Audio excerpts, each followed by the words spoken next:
suis Émilie Evano, coordinatrice générale du CLEA, ce qui signifie en fait animer le projet sur la totalité du territoire auprès du comité de coordination et du comité de pilotage.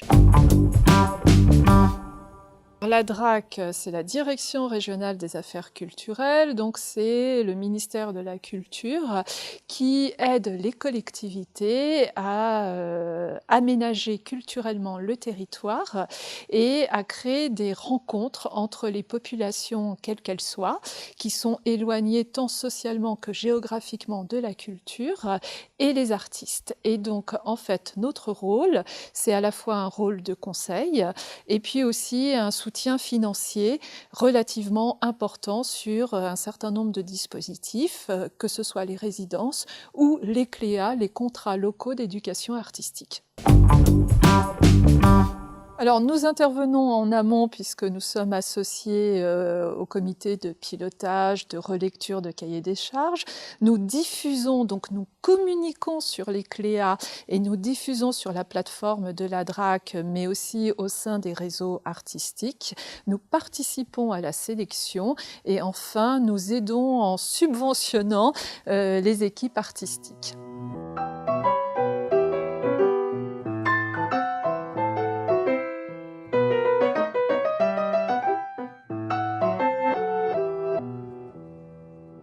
Le CLEA est signé avec la communauté urbaine du Grand Paris Seine-et-Oise, donc c'est un financement paritaire, donc 12 000 de la part de l'État, 12 000 de la part de la CEGPSEO, ce qui fait en fait une bourse de 24 000 €. Et je tiens à dire que c'est très important pour nous ce compagnonnage avec les collectivités territoriales parce que notre cœur de mission dans le service dans lequel je suis, qui est le service du développement et de l'action territoriale, c'est vraiment ce dialogue avec les collectivités territoriales et l'aménagement culturel du territoire, surtout dans des zones où nous savons qu'il y a un déficit de structure.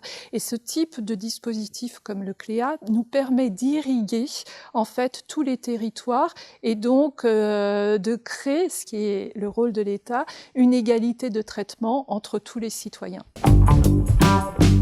Je suis conseillère en éducation artistique et culturelle à la direction académique des Yvelines et je participe en fait au comité de pilotage pour m'assurer de ce qui se passe à l'intérieur du CLEA et de sa correspondance, sa cohérence avec ce que demande l'éducation nationale et notamment cette idée de l'éducation artistique et culturelle avec cette chose fondamentale. On est sur quelque chose qui fait partie des apprentissages fondamentaux, qui n'est pas en marge et le CLEA propose en fait quelque chose aux enseignants de cadrer, d'assurer par ce comité de pilotage qui vérifie en fait les artistes qui viennent, qui sont donc impliqués dans ce CLEA.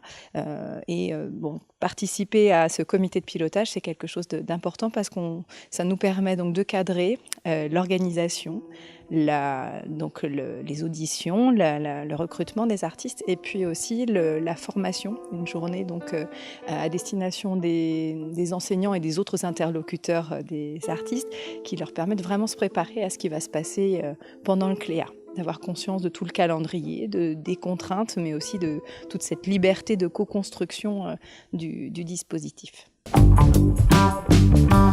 En amont, on prépare justement l'année suivante pour faire le bilan de ce qui est en train de se dérouler, se projeter sur un calendrier amélioré, c'est ce que nous faisons en ce moment, et puis intervenir sur les candidatures, intervenir aussi sur comment préparer au mieux donc les interlocuteurs enseignants et autres, et comment communiquer aussi au mieux. Je crois que c'est vraiment des choses qui sont clés dans notre préparation.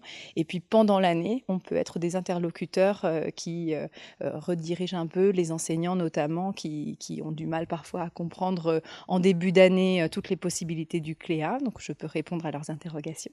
Et puis je fais le lien avec les inspecteurs de l'éducation nationale, donc les IEN des circonscriptions de GPSEO et les conseillers pédagogiques qui peuvent accompagner les enseignants sur le terrain pour préparer les projets en co-construction avec les artistes.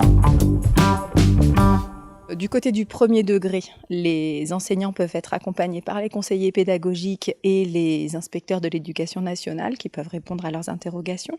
Et du côté du second degré, on essaye de communiquer un maximum avec les professeurs référents culture. Il y en a 1 ou 2 par établissement dans les collèges et les lycées.